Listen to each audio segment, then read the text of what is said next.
On the candidates, nominated candidates who have been denominated or who have willingly withdrawn from the race. The focus is on denominated candidates, but there are those who have voluntarily withdrawn from the race and notified the commission as the law permits. And yet, the ballot papers are already out, they have been printed. The law provides that where such a scenario occurs, then the commission must ensure the voters are adequately notified at the polling station. First of all, we put up a notice at every polling station indicating that candidate so-and-so has withdrawn from the race or has been denominated, is no longer a candidate. And therefore, don't give your vote to that candidate. That is one measure. The other one is, which I've also seen in practice during by-elections, the presiding officer, when he or she is handing over the ballot paper to the voter, also adds his or her voice. That candidate so-and-so is no longer in this race.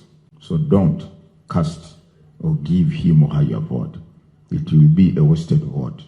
So those are the two measures we apply. I don't know whether we also do radio announcements. Do we? No, we don't. The issue is to inform or to notify the voters in that electoral area where the candidate was nominated to contest. So, notice at the polling station, and then a word or a caution by the presiding officer as to the voters. There's, I think we are always cautious on the role, the accessibility by persons with disabilities to polling stations and their involvement in electoral processes. We are always cautious of that. And that's why I think the law provides for specific or special elections for persons with disabilities. And as a commission, we endeavor as much as possible to include these people in our programs, in our processes, and in whatever we do. Now, invalid votes. Indeed, as Mr. Byonnabye from the Uganda Human Rights Commission has observed, this is a matter of great concern to us. As he has said, you find the number of invalid votes are far more or higher than what some candidates even score as valid votes. Now, in this, there are two things. One, there are some people who deliberately render their vote invalid because the law says there are two recognized marks of voting, either tick or a thumbprint. But someone gets a ballot paper and writes, "My man," "our man," and this is an informed fellow. He's literate.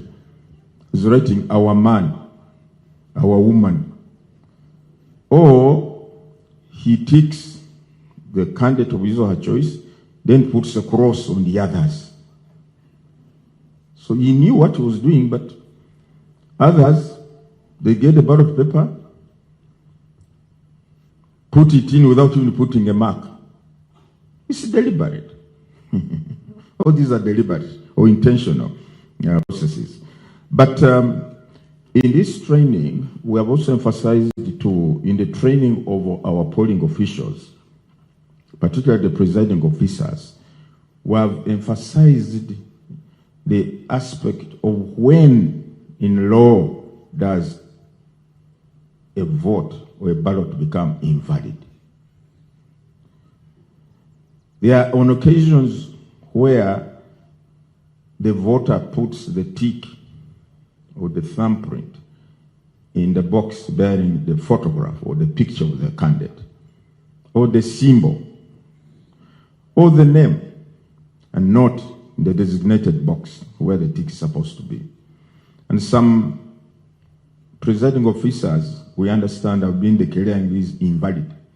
Yet the law is very clear that a vote is not invalid for reason on account of the mark not being placed in the prescribed area or space. If the voter puts the mark or the thumbprint on the picture of the candidate, or the symbol, or the name, the law says the intention of the voter can clearly be discerned that he or she intended to vote for this candidate.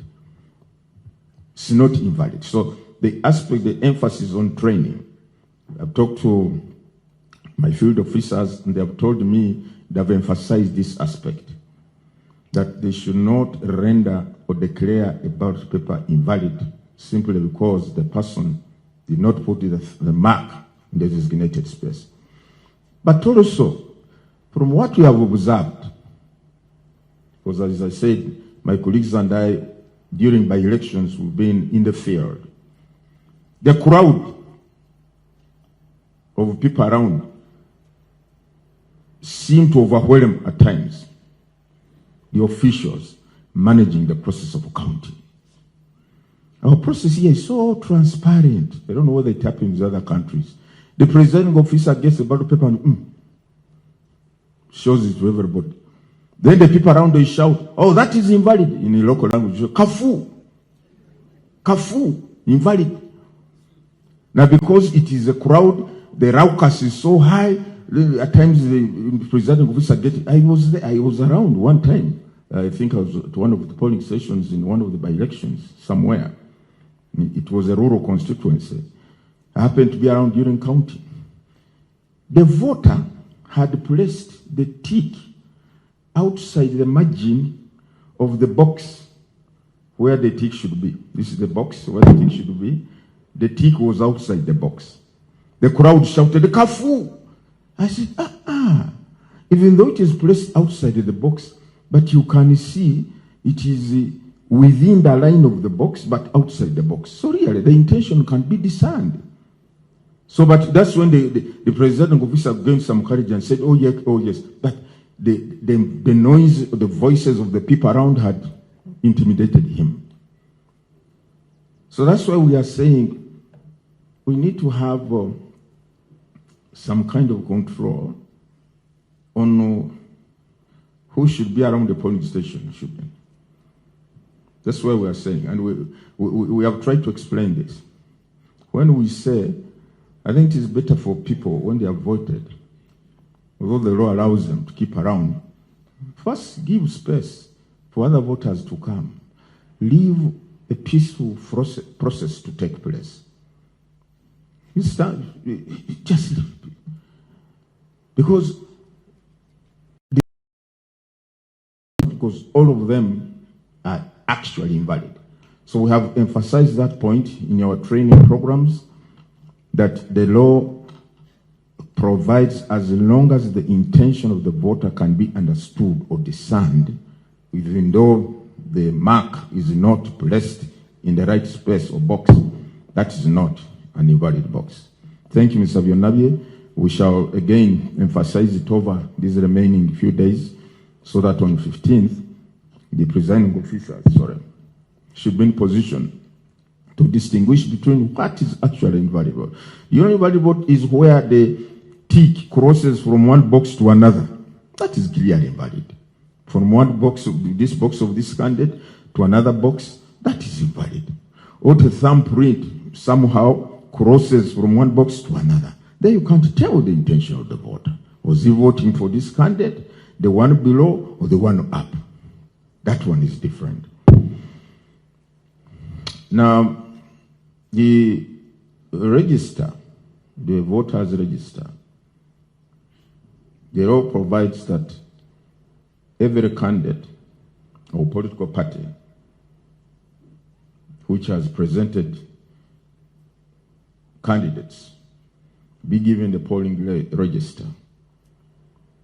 And this polling register, the candidate or the party is supposed to produce more copies or photocopy the register relevant for that particular polling station and give their agents a copy of the register for that polling station to enable the agents in the process of identifying and verifying voters to do so.